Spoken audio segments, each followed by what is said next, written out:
it would follow that God has no moral duties, and therefore has no moral obligations to fulfill. And therefore, he shouldn't be praised for fulfilling his moral obligations, since he has none. Rather, we can exploit here a distinction made by the philosopher Immanuel Kant between acting from duty and acting in accordance with duty. And I would say that when we act from duty or out of a duty, we are acting in ways which God may act in simply naturally.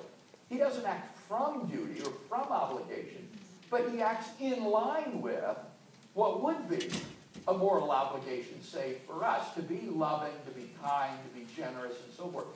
These are simply the natural outflow of his moral nature. So we shouldn't praise God for fulfilling his moral obligations. So what then should we do? Well, I think the answer is adoration. We should adore God for being supremely good, because he is the paradigm of goodness, infinite goodness and value, and therefore is ultimately adorable in the literal sense, not just in the theological sense, that one would adore him with unconditional love and abandonment. So that would be the way I would understand how we ought to, as believers, relate to God, as offering him adoration for who he is, rather than praise for doing his moral duty.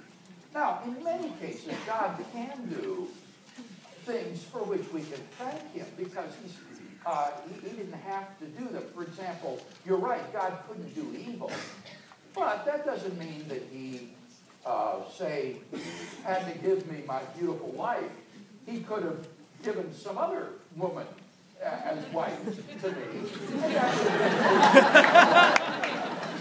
But given the person that I got, I can be grateful to God, thank him for this gift.